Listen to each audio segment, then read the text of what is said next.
That Kingsville podcast. It's the end of 23. I'm your host, Dave. It's Kevin, Steve. Later in the episode, we've got Mayor Dennis Rogers recapping 2023, the first full year of this council. And then, there was some pretty hot button topics that came up last council meeting. So we're going to talk Williams Light Show.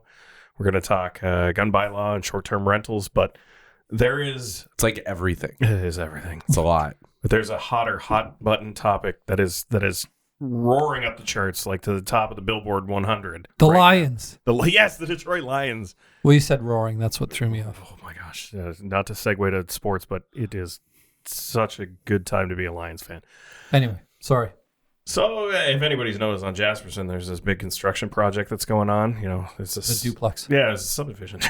I was like, oh, the school. And that. Recently, they appointed the committee for the naming of said K to 12 school. Right. And it just so happens that one of the illustrious hosts on that Kingsville podcast was appointed to that committee.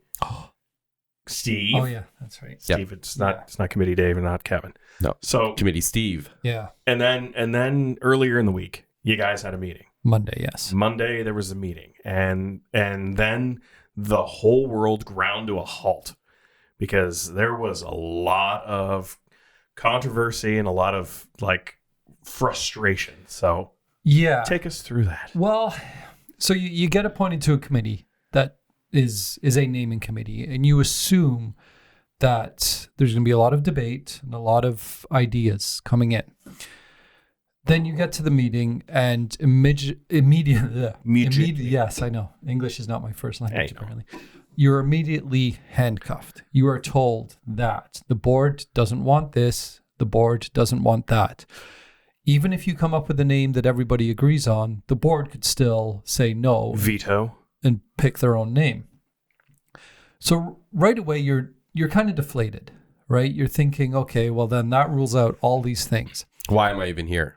Like if the board could just make a decision, then what's right? And it's interesting you say that because there's always been that sort of underlying discussion, like, oh well, the school board they're only having these meetings because they have to, and they're trying to appease people. No, but Yeah, that's you're right. right. Yeah. People have said this for years. Oh yeah. And ultimately, the board is going to do what the board wants to do, and there were so many little things that happened, things that came into play, and so what happened was there's two student representatives from each of Harrow, Kingsville, and Jack Minor Public Schools, two student representatives from Kingsville High School. There are staff members and the principals from each school. There are two community appointees. There's a gentleman from Harrow and myself. And you're the Kingsville community appointee. And here's the thing: is I don't take this position lightly. It's not like I'm just, hey, look at me. See, I'm on that's this not committee. your MO. No, it's not. No. And I was fortunate to be picked, and I'm happy to be picked, and I know that the school board will never pick me again for a committee. Because what happened was they broke us off into small groups. And basically, you had the opportunity if you wanted to move around, but it sort of whoever you were sat with became your group. And there was myself, and I don't want to say names or anything like that because I don't want anyone, right? Even though people are quite vocal.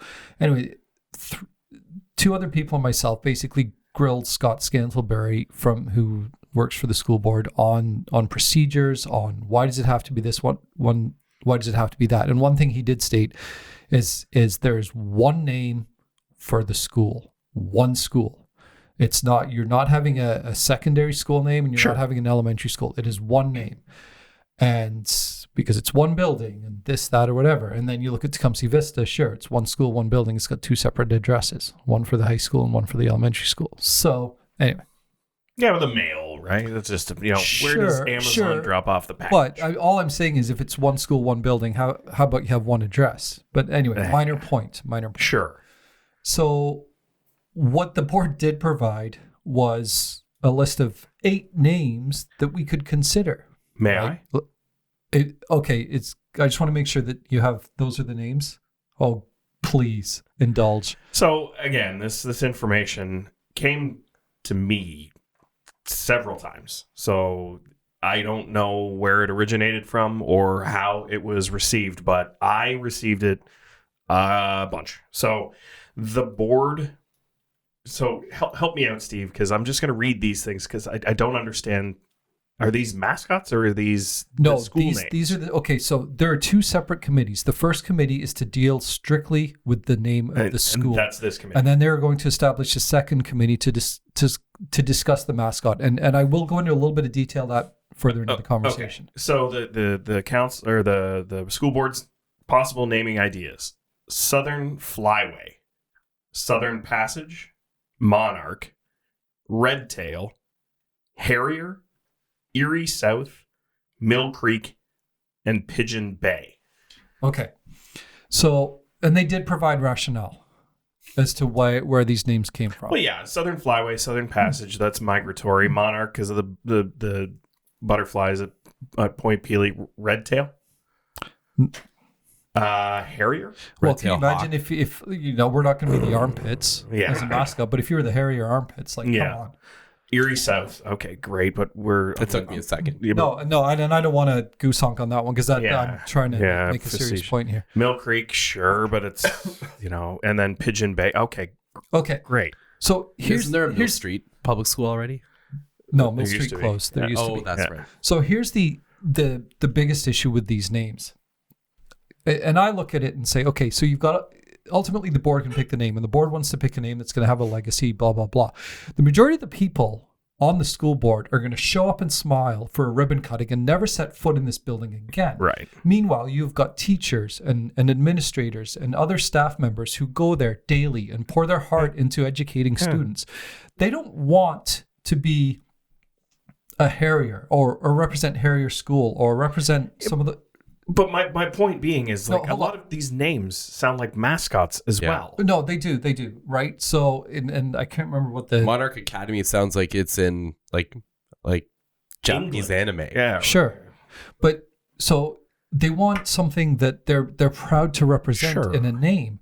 And I think at the end of the day, whatever happens, people aren't going to refer to it by whatever name the board chooses if it's something that the board chooses. They're just going to call it Kingsville. Yeah. In the end. Anyway. So part of the stipulation was also that it had to be an academy. It's going to be an academy. Regardless, it's going to be an academy. So it has to be... And if you look up the definition of academy, it doesn't fit the definition at all. Right. So it's something academy. But, right. So just going back to my point, though, as far as the staff members and everything like that. Yep. And then you've got the students. And some of the student reps spoke up, and they actually provided some of the most intelligent responses. But what they said was, though, too, is when you go somewhere, you want to be able to say where your school is.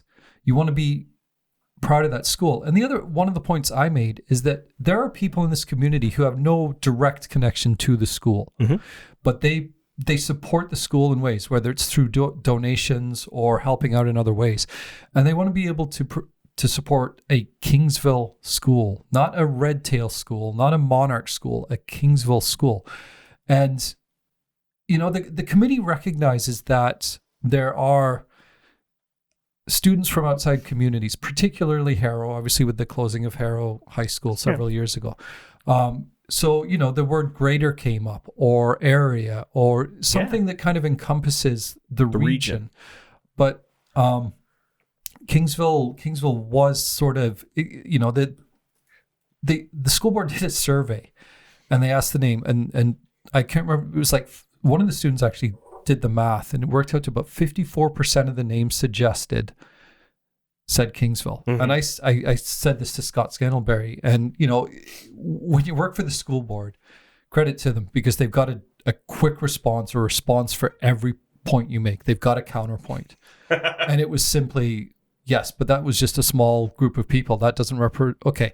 Then stop doing surveys, or survey everybody. Survey every student in the school and ask them, do they want this? Survey, whatever. And so then my daughter, who's in grade 9, is talking to some of her friends and talked to a couple of the students she knows that are from Harrow. And either they're not worried about Kingsville being in the name, or they're happy to have Kingsville in the name. They're happy to say they go to Kingsville High.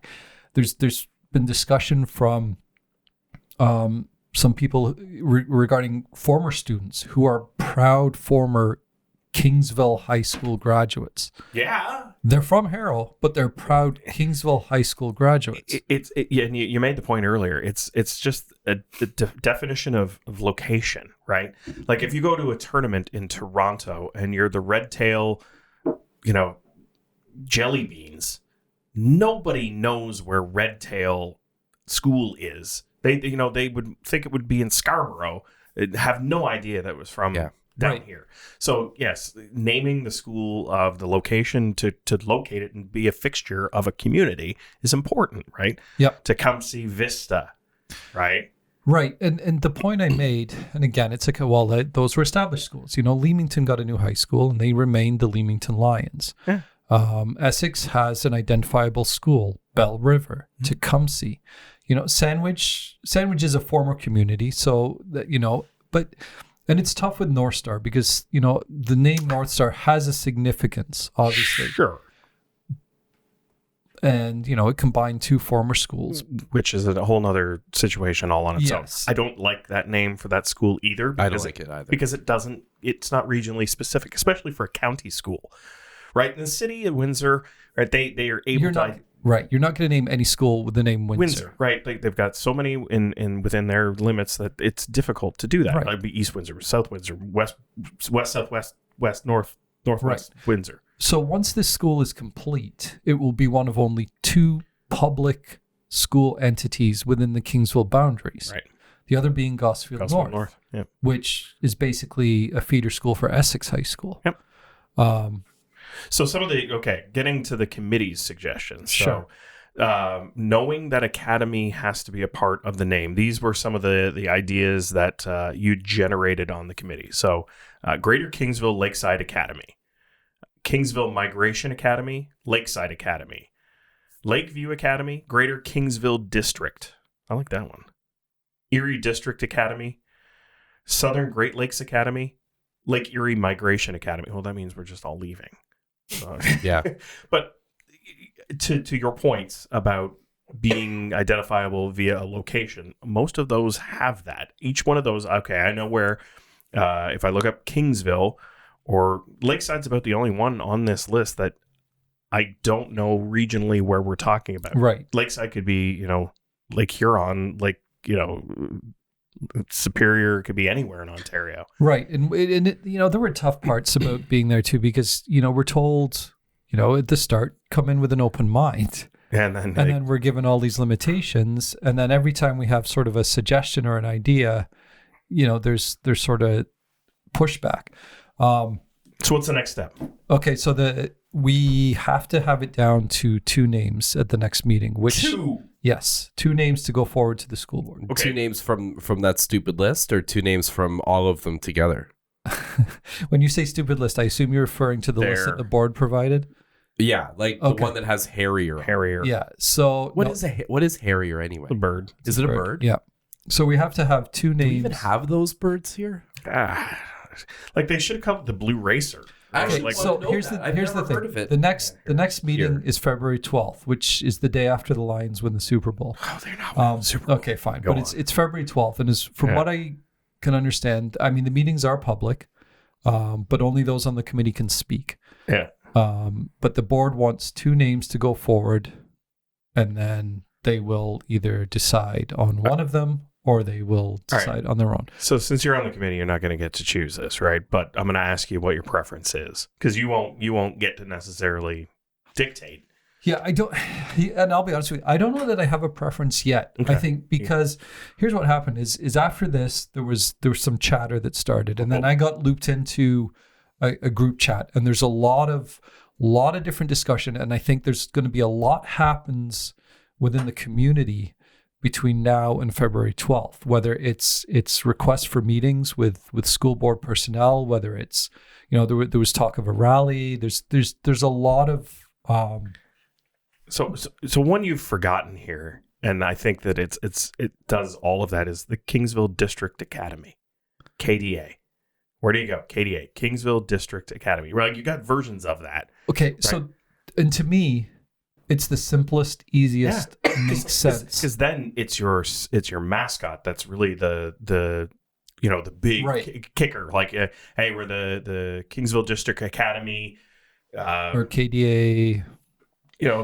Province of Ontario pages. Here's the... Yeah. There's going to be it's going to be interesting what happens with the mascots. Because one thing I suggested, Harriers. and this is where Harriers. This is where it got really sort of awkward for me in one sense. So in our little discussion, obviously they want one mascot from JK to 12. Nope. Well, hold on. There's been, again, teachers talk. Yeah. People who have friends who have kids at other schools talk, and there's a feeling at one JK to 12 school, I won't say which one because there really aren't many others. I think there is only one, but that the students don't want to be the vortex beginning in JK to grade 12. They want that rite of passage. They want to be something else. And the point I made, and all I asked was the board consider, and I suggested this, and our director of education looked at me and said, this is not the mascot meeting. And I looked at her and I said, I've acknowledged that. I'm asking you to just take this into consideration for that committee. And the point I was trying to make was you're going to have in the JK to 12 school, if you have one mascot for 10 years, let's just say give me a mascot. Give me something that they could be, whatever. The Harrier Jets. Okay. You're going to have kids who are Harrier Jets for 10 years. And then you're going to have these Hornets that come in from Harrow. Let's say 80 to 100 graduates from Harrow. Maybe it doesn't matter. All of a sudden now, after being a Hornet for 10 years, they're going to have to join the Harrier Jets. And all these kids who've been Harrier Jets for 10 years. That they played against. Right. To me, that's not fair. Right.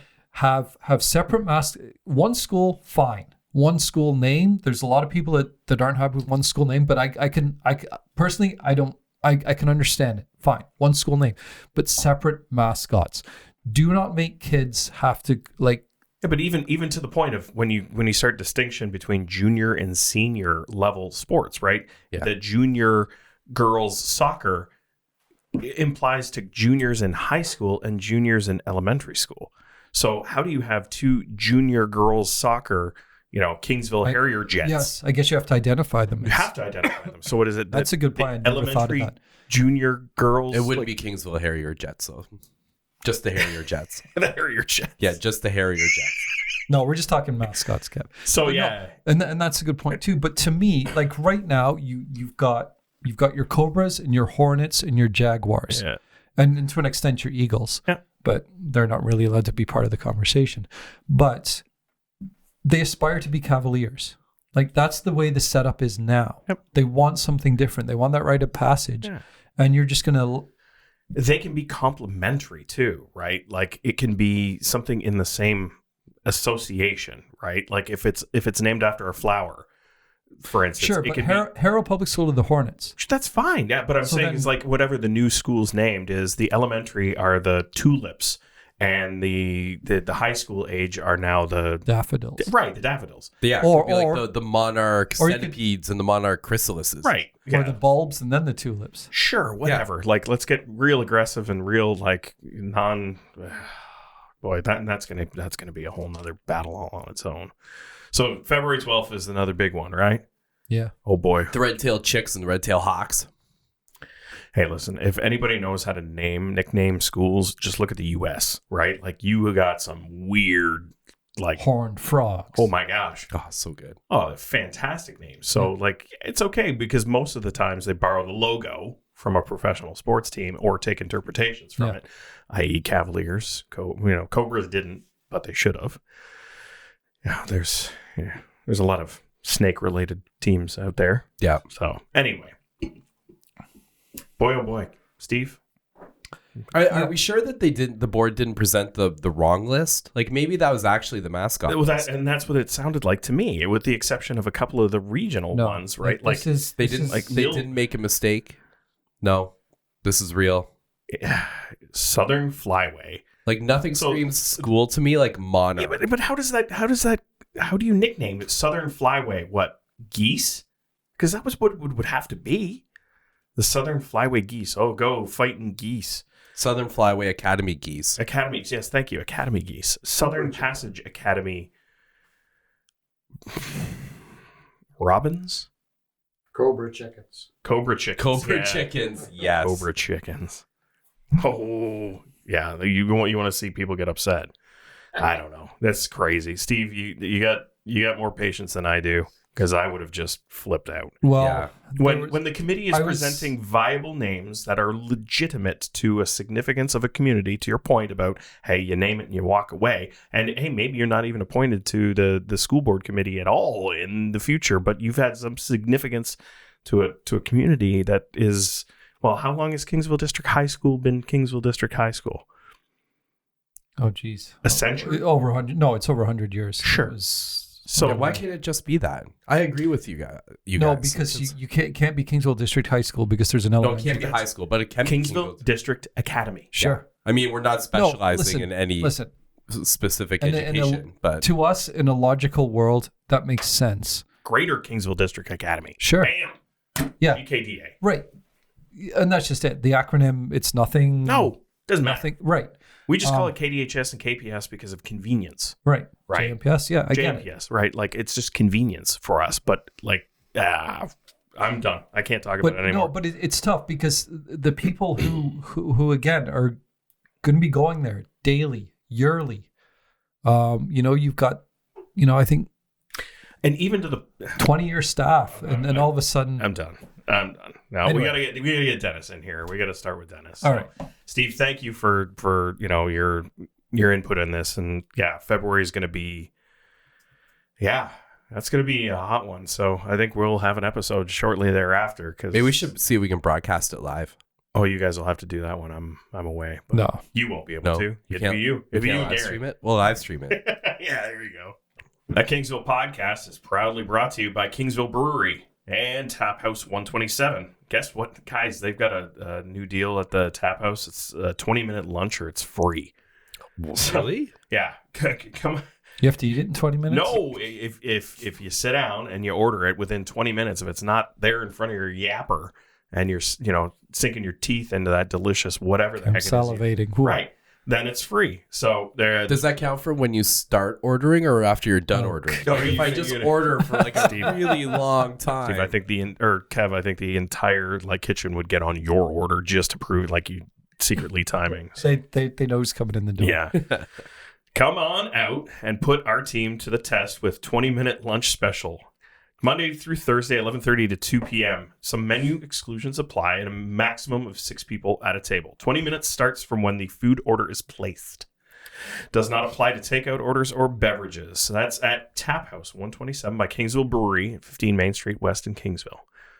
So yeah, there you go. Well, while things are going on, you can test that out. But delicious. Hey, if you're not doing anything on New Year's, celebrate the New Year in style and join us on the 31st of December for our festive farewell feast for 2. Always wanted to try one of our tomahawk dinners? Well, now's the perfect opportunity. What's included? Daily soup or strawberry mandarin salad for 2. Choose any one item from the opening acts, excluding the 127 sampler, which, by the way, if you haven't had the 127 sampler, fantastic. Tomahawk steak cooked to your liking, fire grilled and finished with our signature venison pemmican butter. What is a pemmican? It's delicious. Is what it is. Related It's to a another type harrier. of hawk. Yeah. Harrier hawk. Paired with our choice of that joke will come in later in the episode. Paired with our choice of garlic redskin mash or tap house cut fries and honey butter roasted vegetables. Choice of any 2 from our sweet treat selection. Choose from a selection of 4 bottles of wine to pair with a meal for $200 for 2 people. Need a light A. Oh my gosh. That is a fantastic deal. Golly. Call today. Reserve your spot. 509-712-8884. That's 509-712-8884. Taphouse 127 by Kingsville Brewery. Thank you, Kingsville Brewery, for supporting the podcast from the get-go. We very, very much appreciate your help and support with our little endeavor here.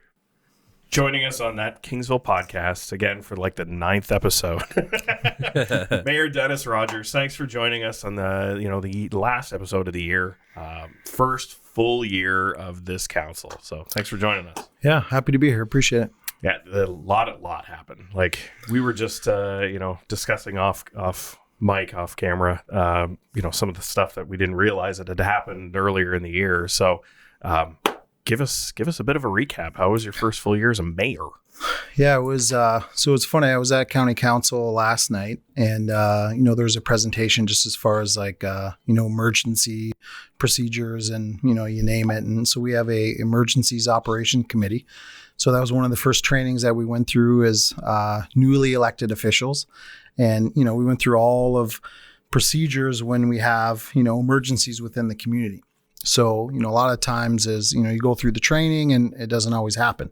But I can tell you, like that committee met 12 times this year over the 3 weather events that we had. And it's, I've asked other mayors, I've asked previous mayors, like, it's just that amount, it just doesn't happen. Right. So 3 significant weather events on top of, being in a municipality with it was a lot, but, one thing I can tell you is that we have a strong council, we have a strong administration, we got a really strong team, and I know our response, feedback we got from the response from those events was great. So that was one item. Yeah. Right. So, on top of tough budgetary pressures with, what we have to do and infrastructure deficits and you name it. So it's been a tough year, but I'm confident where we're at. We just passed our strategic plan, Kingsville 2040. So now we have a plan, leading for the next, 13, 14, 15, 16, 17 years into the future. Yeah, we want to save that for like a 2024 episode, right? Yep. There's a lot in that. Yeah. And, a lot of the hot button topics that we talked about this year, facilities, etc., vision, that deserves a whole hour. 100%. But the last episode we had John Norton and Ryan McLeod on. You passed a budget in one sitting, so tell us about that. Well, I can tell you for the first. I wouldn't say the first time. I'm sure at some point, but it was important for us to have a budget to be passed in December. Because there's things once you get in the new year and you have RFPs and, you name it, right? So to me, it's, I was always of the mindset, the business mindset of, you want to have things in place as you lead into the new year so we can hit it running. So, we had, it was a really strong budget. I think administration, they put a tremendous amount of time into it. And we kind of shifted gears last year as far as our budget process. So what you saw last year when we went through the budget is we looked at the capital budget first. So that's all your big dollar amounts and you name it. So that's what we, again, this year we followed suit. We, those are the things we tackled first because those are your big items, right? So if there's things you're looking to make an impact on change, that's what you want to do first. So I think, so we went through that first and, then once we got to the operational side, you never want to be a council that picks and chooses on the operational side because those are smaller dollar amounts, right? So, it was a process that proved successful last year. We followed suit to this year and, like we were efficient with it. And it was a strong, hard budget. And it's, this council is committed to, again, like we're talking about those 3 weather events that we had, infrastructure is a word, like investment in infrastructure are things that this council is committed to. So, we continue to do that this year. You see that within the capital budget that we had. And it's, I was proud of the team that we had and we passed it and, whether it was one day or not, but, to me, it's efficiency. So my goal is, we get better at it every year, right? We got to get better at it every year. And, it shouldn't be a 2 to 3 day process. If we're efficient with what we do and administration works hard at putting something strong in front of council, I think we're going to be more efficient. And that's what you saw this year. Mm-hmm. So for, and just to recap, so the finalized budget was an increase of about 8.3, 8.4%. That works out to about $158 for the average home. Average home assessment's $250,000, but as we know, that's current value assessment, not adequate. Like not current what your home's worth. Right. Yeah. Which is a whole other topic. That ends up being actually around 4.5% of your tax bill because of provincial taxes, county taxes, which haven't been solidified yet for next year. What are you concerned at all about that increase? And do you have any issues taking that to the public? Like, have you heard any complaints? You're a couple weeks out now, right? Yeah, no, we've heard, obviously we've heard things on both sides, but I think if you've seen, the messaging from council and you've seen messaging from administration is, we got to start putting some money in the coffers and we got to start investing in some things within the town. And, the historical budgets that our community has had, it's just not sustainable, if I can be honest with you. So, one thing I've always preached is, every dollar that we spend, you're going to get a tremendous amount of value for the dollars that we're spending. And you look at our capital budget as far as what we're spending to that, we're putting more money for us to be able to purchase the school properties, which is important. So we doubled down on that again. So we have a new building coming in Cottam, which I think is exciting for that community. And, we're getting some new equipment at Lakeside Park as well. So it's, you hate to have a budget where it's all, roads and infrastructure and all that Boring. stuff. Boring, but a necessity, right? Yes. Like of course. You've probably heard me say 100 times, like roads, bridges, culverts. Those are the things we have to be good at, right? We have to be good at those. But there also has to be some high value items, some high traffic items, for our community. And you saw that in the building in Cottam, and you saw that in, the equipment for Lakeside Park. That equipment. So This is the one thing we're going to talk about in the budget. Yeah. So we talked about it last week with our last episode with John and Ryan. So it's $200,000 that's budgeted, which is roughly the same amount that would be budgeted for a normal park replacement. I was arguing, weirdly, that it probably should have been more. Because that Lakeside Park is your showpiece park. That's the town of Kingsville's kind of crown jewel is, Lakeside Park. It's the one that all the pictures are taken of. If you go to the website, it's the homepage. And then you're going to rip out a large scale park and replace it with something that's in the budget as of right now, like the same as what I have next door to me at Applewood Park. And as Ryan McLeod had pointed out, that's going to be a decision to council. It doesn't mean it's set in stone. Do you see a reality where you end up spending more than that? I definitely can. And I think, again, to use your words, like it definitely is the crown jewel. Like, we get a lot of use and we get a lot of miles out of that park. Like that is our showpiece. And, I think for any of us, we all have kids.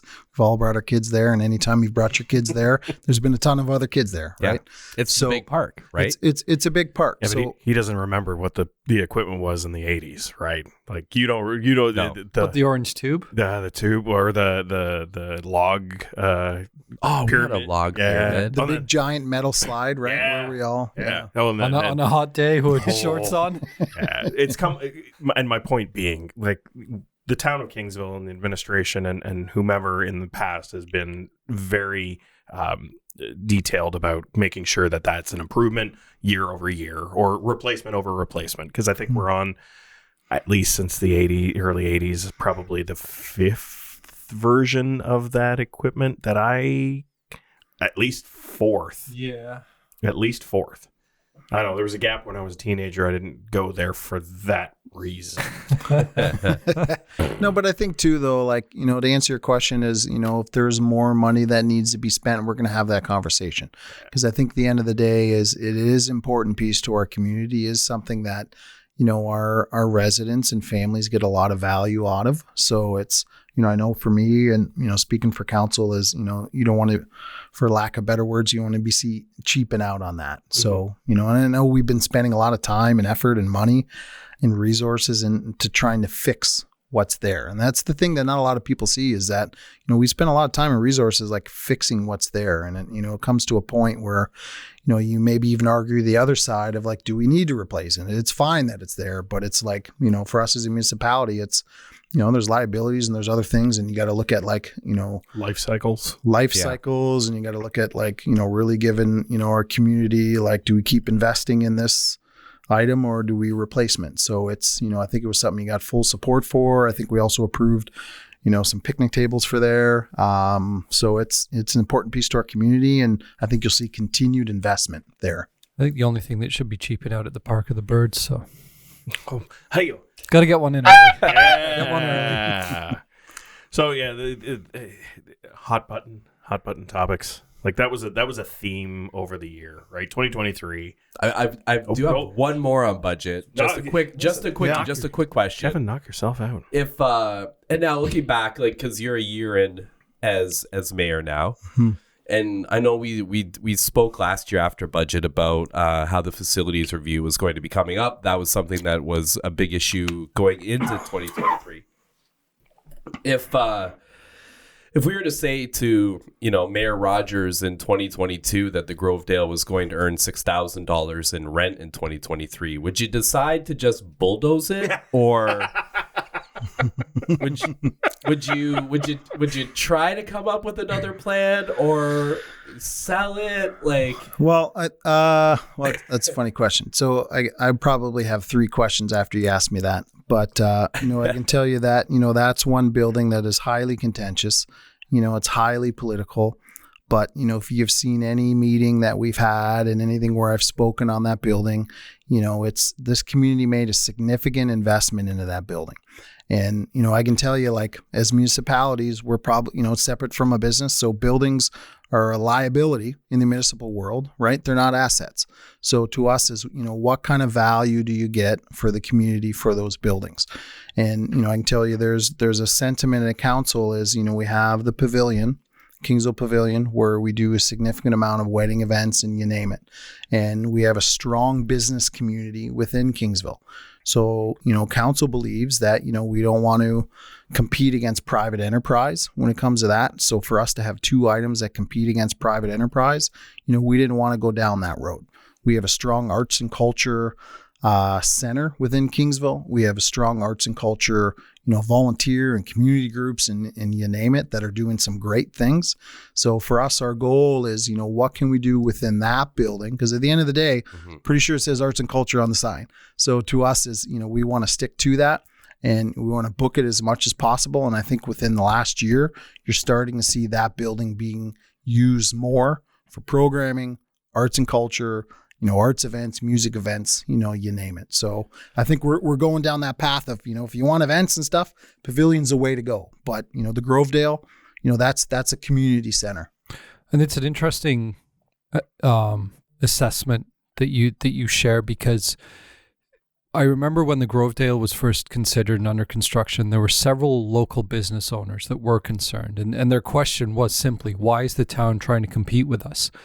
And that council in a way has thrown this council, I don't want to say under the bus, but they put you in a very difficult situation because their goal was to generate revenue. And as Kevin noted, it's not. And I didn't ask the question necessarily of John and Ryan, but I'll throw this out there too, because same thing. Several years ago, the Kingsville Arena Canteen, on a lesser level, obviously, than what the Grovedale is, but was losing money, and it was losing money sort of regularly. And Councillor Bob Peterson suggested putting it out to tender. And that's what they did. And they were able to generate more revenue than they were when the town operated. And I wonder if that would become a consideration for council if year over year the losses are just mounting up. Yeah, I mean, it's a different equation. So if you look at like our arena, right, for what we have for ice time and you name it, like, we lose a significant amount of money maintaining the arena. But, for us, it's about providing value and programs and different items and facilities and options for our community. So, us as a municipality, like, I've always preached, we want to run it like a business, and I think we have different business mindsets, but at the end of the day is, municipality, we're not in it to make money, right? Because our budgets have to be balanced.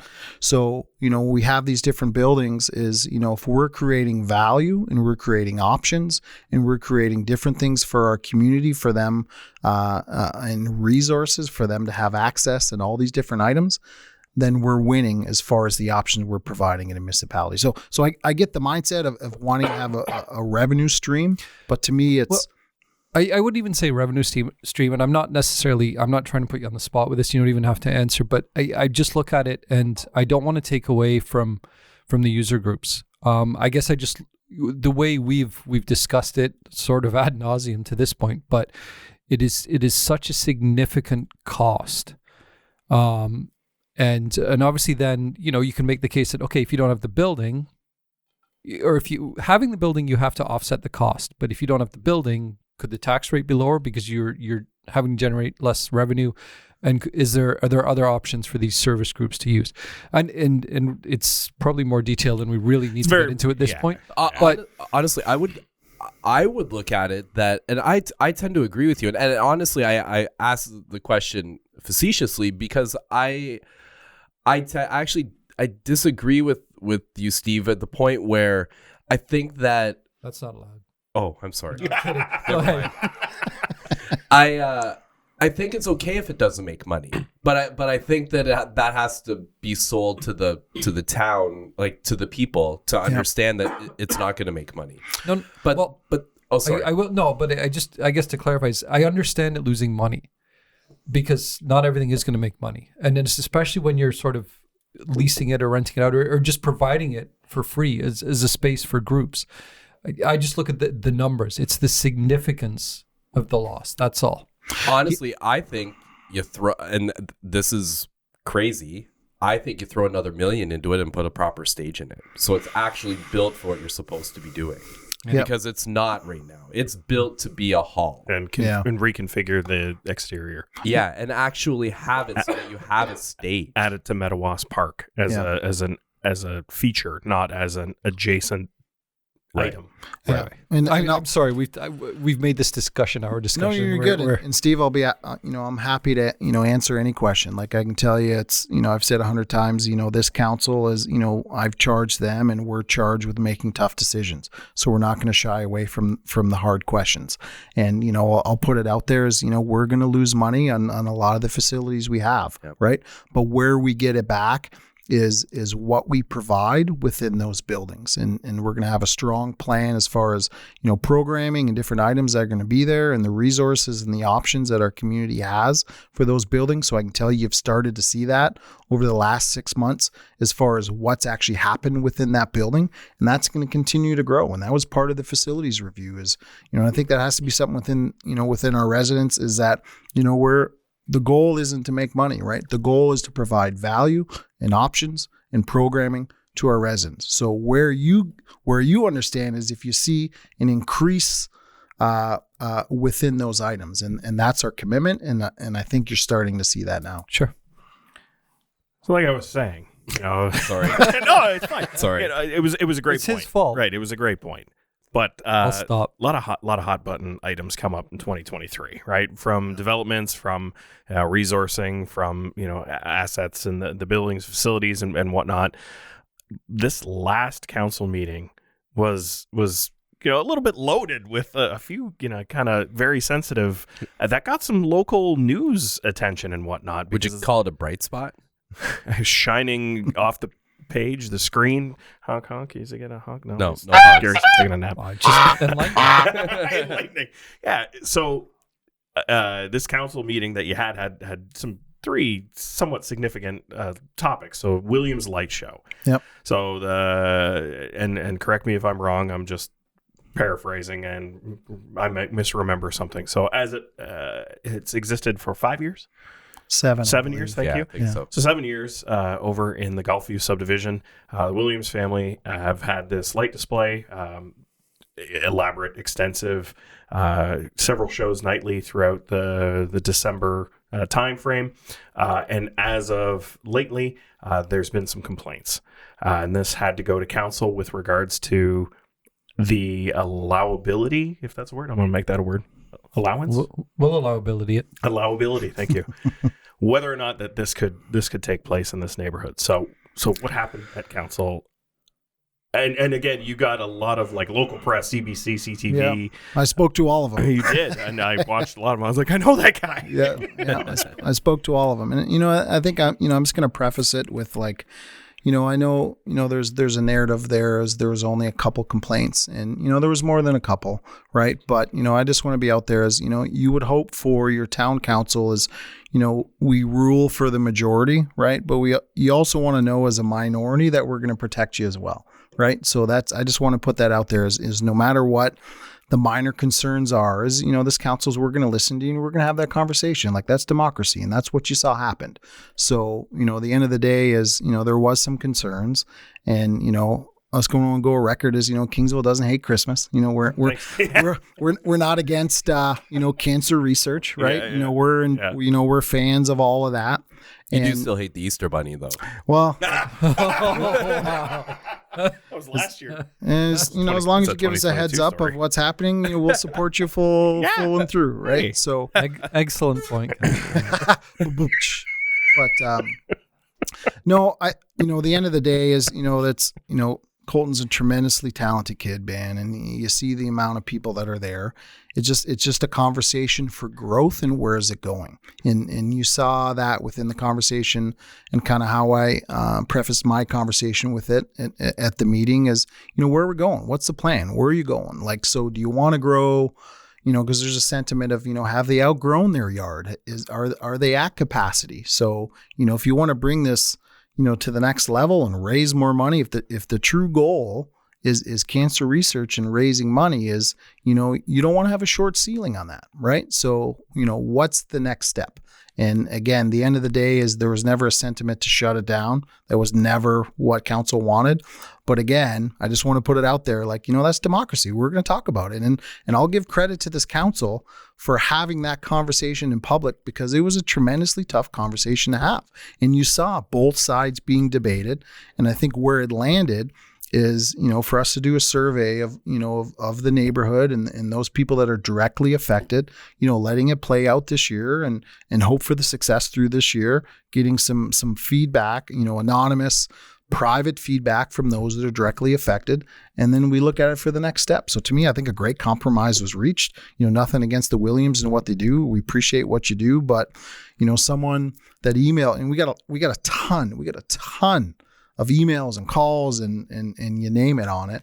But to me is, someone emailing me from LaSalle, it's great. I'm sure you appreciate it and you come in, but you go home, right? But someone that lives on Marshwoods that, I talked with one resident and they were like, we appreciate it. We love it. But for the last 7 years, we haven't been able to have family and friends over for Christmas. So to me, as the mayor of our town, I have to weigh in on that. I have to appreciate their perspective.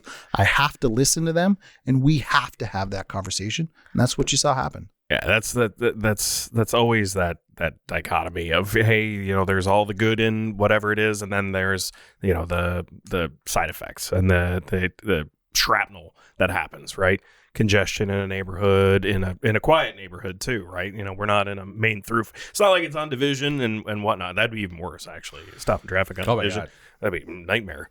But yeah, so once the evaluation of all that feedback happens after this season, hopefully some amicable resolution can be made, because again, if they're interested in continuing. Yeah. Obviously there's got to be some changes made, and that's as a result of why this became a topic at council. Like, we've all been there. Like, you saw through the council meeting. Like, I was there that Sunday night. I brought my family there, and we sat in the truck and we enjoyed, and we were singing Rudolph and AC/DC Thunderstruck when it came on. And I appreciate what it does, and I appreciate the amount of people that it brings to our community. And there's a lot of boxes that it checks, right? But the other half of it is elected officials, is we represent everybody. And again, the end of the day is, just because you're a minority, you should have a voice too, and it's our job to listen to the minority as well. So I was happy with the decision that was made, and I look forward to hearing the feedback. I know you mentioned it, but I do think it's important to reiterate. So did council ever tell them that they were going to be shut down this year? No. And there was never, I know there was meetings that took place. Never during any of those meetings they were told they'd be shut down this year. No. Council never sent the OPP over. It wasn't the town that did that. No, so I was a part of, one conversation earlier this year in terms of growth and where it's going to in the future. And just, it was really a planting the seed conversation of, where do you want to bring this? And, you think about, what your next steps are. And, there was a next conversation, which, Councillor Lowry spoke to, which I had county council that night, which I was not a part of. But, the conversation has been there. And there's never at one point has there been, we want to shut you down. Never at one point is it like, we're going to invoke, a special permit or, any of those things, right? Like, we've had conversation about that, but it's, it's never been a sentiment, right? So there's always been a conversation, with the Williams as far as like, where it's going, right? And that's our job. So, I do think that's an important distinction to make, because it seemed like that the public sentiment was thinking that the town, and I think unjustly was thinking the town was trying to shut it down, which wasn't reality. No, it wasn't, right? And former media man, right? Like it's that was some sentiment that was out there, but the news. The news. You're talking about Steve, right? Yeah, for sure. Yeah, for sure. But again, it's that was never a sentiment. We appreciate what you do. They do. We appreciate the people they bring in. Appreciate the money they're raising, right? But again, to me is and this is part of the narrative that you're seeing with this council is where are we going in the future, right? Where is it going? Where is it going? So now what I challenge our administration and our council is any items that we have, right? Where are we going to be in the future, right? So we're not just making decisions for the next 4 years. We're not just putting a cap on stuff, you name it. Like I want this council to make decisions for how it's going to look for the next 15 years and put processes and procedures in place for us to be able to facilitate that, right? And ensure it's the best for our community. Next topic at this council meeting, revising the gun bylaw on properties. So, what was the impetus for the discussion? Yeah, so Councillor Lowry brought it forward just in terms of looking at the, just the areas for just where you're able to hunt. So, we've had significant expansion within Kingsville and the residential, and, she wanted to bring it forward as far as, just looking at the boundaries and you name it. And, there was a gentleman that spoke as far as, the gun range that he's running on Highway 20. And, I think that was the premise, of this. But, I think it didn't pass. It didn't move forward and, council didn't support it. But, one thing I can tell you is we're not going to dwell on it. It didn't, it didn't pass and we're going to move forward. So, but, our hunting community is, it's a strong community. And, there's a significant amount of support within the hunting community. And I can tell you, just knowing, people that hunt and the hunters in our community is, they're respectful and, they abide by the law. Because one thing I can understand is, as of a hunter, I'm not a hunter myself, but, someone who hunts is they go above and beyond the law to ensure that they can continue to do it. Because if they're not able to do it anymore, it's a significant loss for them. Yeah, not happy folks. No, and exactly as you stated, when all the West Side development ends up taking over, I'm sure there's going to be some adjustments that'll have to happen to the boundaries as we expand further north up Division and east towards Leamington. I'm sure there's going to have to be some adjustment, but we'll cross that bridge when it has to. Was that the bylaw with all the bullet points? But Steve, you saved them all for the last episode of the year, didn't you? Lastly, short-term rentals, so Airbnbs and other likes of the such. So, everybody in town, or it's a sentiment in the province that these are the reasons why affordable housing doesn't exist, and there isn't any kind of regulation, there isn't any kind of government monitoring body in order to regulate and or ensure safety, controls, et cetera, et cetera. So why was short-term rentals on the docket for this council? What was the main concern of why this motion was brought? Yeah, I think a couple things. So it's been brought up forward. One thing I can tell you is, I declared a conflict on this item. So for us, we own a commercial building and, we run, short-term rentals upstairs, which is zoned commercial, actually zoned as a hotel. We pay commercial taxes. So, I declared a conflict just because we're council passed as far as putting a survey out there as far as how they want to proceed. So to me is I'm not going to speak to that item until I know council's direction as far as whether they want to include commercial within the residential side. So I would love to answer you, but I'm in conflict. Nope. But at the end of the day is if it comes back and it's solely a residential item, then I'll remove my conflict. But as of now, it's I'm grouped in it, and I want to abide by the integrity commissioner and whatnot. Yeah, it makes sense. Yeah, so for sure. Yeah, and it's a matter of we're not the only community that faces these similar issues, and other communities have set precedent based upon their uniqueness in the sensitivity of short-term rental. So, well, the town of Essex has, I actually have an Airbnb in Colchester, and we have a short-term rental license for ours. Right. They have a permitting process, and you have to get fire inspections, and you have to submit layouts and floor plans, and but I think really it's. For us, was a pain in the butt? Yeah, but it makes a whole lot of sense to protect those residents and protect the neighbors. Yeah, I've rented Airbnbs in several U.S. states, other parts of the province of Ontario, each having its own uniqueness for permitting, right? Yeah. I want to say it was in Collingwood. There was signage that had to be posted for exits and things like that in the short-term rental. Yep, because same in Essex. Yeah, so again.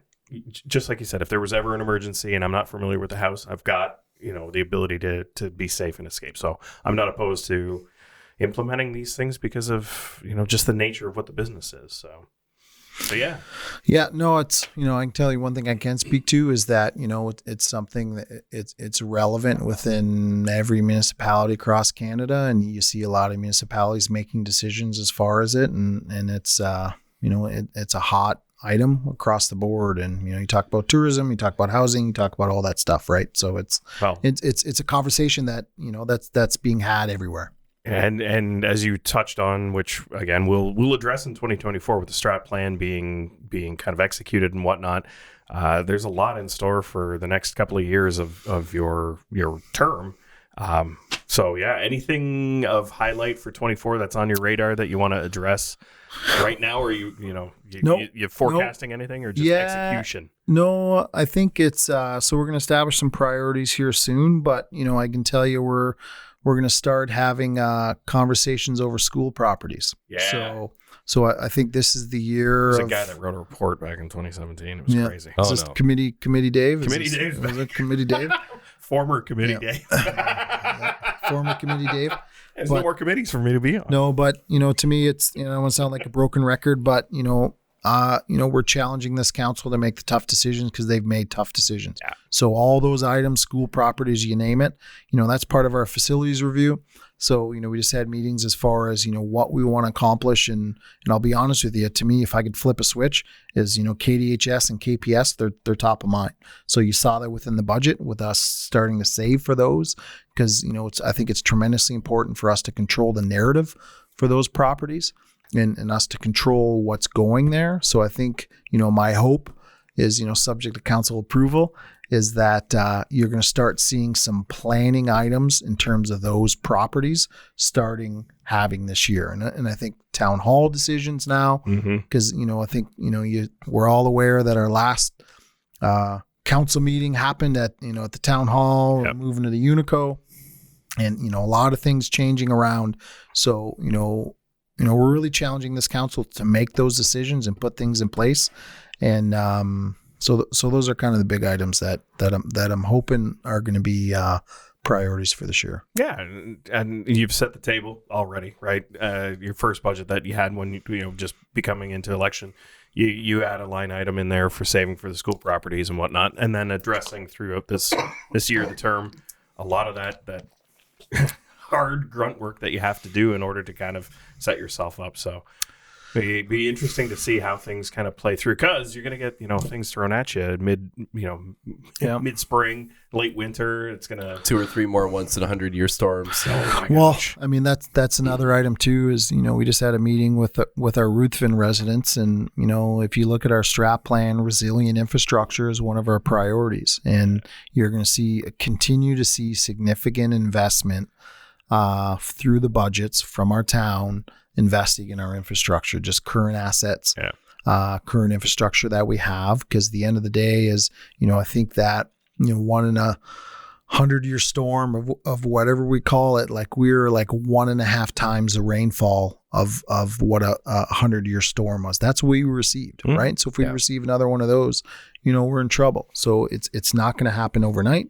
It's going to be a tremendous amount of work on the administrative side. It's going to be a bunch of tremendous amount of financial investment. But the end of the day is we're not thinking about next year. We're not even thinking about this term, right? 2040 is where we're looking to. We're looking on the horizon, and we have to invest in it. We got to tighten our belts, and we got to figure out what we're doing. And the other half of it, I can tell you, is if you look at this budget, is, anytime so if we're getting back to the business approach, is, if you got to spend a lot of money, you got to look at where you can save money, right? So, if you look at, there was probably $200,000 that we saved, on the police services side, right, for us to be able to invest that money within, to put it back to budget. And you look at the customer service review that was done a couple of years ago, there was another $200,000 that were saved in efficiencies. So, we're doing that part on our side to see, where the fat is. I can tell you at this point, there's not a lot of fat that we have, but those are conversations we're having. Those are things that we're looking at to look at, where we can tighten our belt as far as saving money, knowing the amount of money that we have to tax our residents for the future. Okay. Couldn't have said it any better. Well, Dennis, thanks again for joining us on the podcast. Merry Christmas to you and yours, and the council and administration and everyone. Can't wait to dive into the strat plan in 24 and just see where this is going to go and take us. Because like I said, we've had all those conversations, and now we're actually going to get to see what's happening. It's exciting. No, yeah. Merry Christmas, guys. Happy to be here. And again, it is an exciting time. And, this, there's not going to be a lot of bells and whistles with this council, right? Like there's some tough decisions to be had, but, the blueprint is there. And I think it's, we're going to get through it, and we're going to continue to invest and lay the foundation, because the end of the day is, we want to play offense at some point, right? Like, all the good communities you see communities within Windsor-Essex that have put their foot in the ground, and you see their reserves and where they're at. And there's municipalities that are playing offense right now. And, we're not there now, but we will get there. But we got to start somewhere. So that's where we're at. So thanks again. My pleasure. Yeah. Merry Christmas, guys. Merry Christmas. Well, this is it. 2023, last episode, guys. Hey. For the gram. Yeah, quite a year, quite momentous. We had a lot of hot button topics poke their heads out this year. We can do a year recap in January kind of thing. That's what we do, because I forgot anyway. Yeah, we'd have to go back. We've got enough. Right. Well, we've got big stuff on the agenda tonight, so it can wait. It's a little quieter in January. Yeah, spoke about so much already. So all those things that with insert name here and subject well, it's honestly it was a pretty wild 2023 was pretty busy. It was one of those years that seemed to fly by, but then when you actually think about all the crazy you realize, remember the whole Chinese spy balloon thing? Oh yeah. That was only February. That was February? Yeah, seems like an eternity ago. I know. Holy cow! The year flew by, but then at the same time, everything that happened at the beginning of the year seems a million years ago. I like the fact that the U.S. military had to fire 2 missiles at the hobby balloon over what was it, Lake Superior, Lake Michigan, or whatever it was. That's millions of dollars. Just we're shooting it out of the sky. But they got it. Oh, they did. They got it. They got it. Insert eagle, roar. So we can talk about Eat, Drink, Dine Kingsville. Yeah. They wrapped up their gift card promotion. Speaking of time flying, so this is their 7th year doing it. Wow. I know it's insane how fast these years go. But anyway, so 7 years. This year they topped a total amount of contributions over the span of $150,000 to the 4 area schools. This year they raised almost $25,000 for, and that's split between Kingsville Public, Jack Minor, Gosfield North, and St. John de Brébeuf. Yeah. That's on gift card sales of $152,000. Holy cow. Wow. Yeah. That's awesome, Next right? year it'll only be 3 schools they'll be able to raise for. Well, but still, Just like, as many kids. just as many I kids, know. exactly, just as many benefactors. So, Yeah. just for all those that don't understand who Eat, Drink, Dine Kingsville is. First, are you from Kingsville? Have you been downtown? Have you seen the little signs hanging outside of most of the businesses? Hanging out. Yeah, EDDK, the local businesses, restaurants, the farm. Yeah, our illustrious sponsors, Kingsville Brewery, Kingsville Brewery, Colasantes. Colasantes, Jack's, Banded Goose, the Butcher Shop, Lots of great local businesses that join together. the Maine Eclectic Club, Yeah. Grove Brewery. Well, yeah. Should I keep going? Yeah. Beach House, Yeah. It's not Jack's. It's not. No, it's No. It's the Goose. The Goose now. Yeah, sorry. Been Did I say rebranded. Jack's? Oops. Oh, it was Jack's. Well, It's been a long year, Kevin. You've been through a lot this year. Man, it's gonna thank happen. you. Didn't go off without a glitch. Well, I mean, you could still go and enjoy one of those delicious Jack's burgers at Banded Goose Brewery. Yeah, absolutely. Which many of those have All right, found their sounds way. Yeah. Soon. Oh. Coming up. But yeah, the 24, lots already on the agenda for us for shows. We're already booking into February for guests. So far there's Can't a believe lot that of many people want to talk to us. yeah, or we just talk at them and Yeah. Or it's the only time we could get them. Or it's the only Try time. to make it sound. it's the fantasy. No, of the but miracle. we do have several people to talk to. Yeah, no, we want to thank everybody for supporting us, talking about the show, talking with us about the show. Gary, for all your hard work and production and whatnot. It wouldn't be anything without Gary Glass. So, Gary, thank you We so wouldn't much. even have stools to sit on. We wouldn't, or microphones. Or Gary. microphones, or a table to lean on, or the TV We'd just with our be logo uptown on yelling. it. Or, We would be. Yeah, I have a bullhorn, so we would have to share a bullhorn. Town but crier stuff. Yeah. no, Gary helps facilitate everything about this podcast. Everything that we do when we do remotes for the parade, all the video production, all the audio production. Essentially, it's Gary doing the work. So. basically every single thing that could possibly happen, other than just us bozos Talking. sitting in I front was of gonna the say, it's actually Gary talking, and Through the the mirror- microphones Yeah. make it sound like us. Through Yeah. the miracle of AI. So Gary, thank you again, 1,000%. We appreciate the hard work and the effort because we get to go and do this every couple of weeks and have fun. So Yeah. But yeah, thank you everyone. Please like and subscribe. I don't know how it's very stereotypical to ask that, but it does help. And just from the last 6 months, that uptick of just discussion and involvement, it's great. So it helps us get information and news out to everyone, and we have fun doing it. So It makes us feel warm and fuzzy inside. warm, fuzzy, Yeah. wanted. My mom did say I was special when I was a small child. She doesn't anymore. So maybe now, now we have this success, she might say, no, I'm kidding. Love you, Mom. Love you. She does listen though now. She Yeah. tells me. You make her. I make her. Yeah. You have her over for dinner, and then Dude, you would just have it's to like- put it on. It's on every, Google Home. Yeah. But yeah, guys, 23's done. We'll recap it in the next episode. Any other highlights of the year or, anything else that stood out to you? I could check my hospital email, but Yeah, but that's crazy. But, you consider it, this is the first full year out of the pandemic where there wasn't any limitations. So that's probably why it just felt like a roller coaster, is because nothing that we'd faced since 2020 existed this year. There was nothing. I got COVID. That's why we had a little gap of recording there back in mid-fall. I'm sure other people have had it too. Still, it's going to stick around. It's going to exist, but we're coping with it and we're working with it. So, taking the precautions that we can.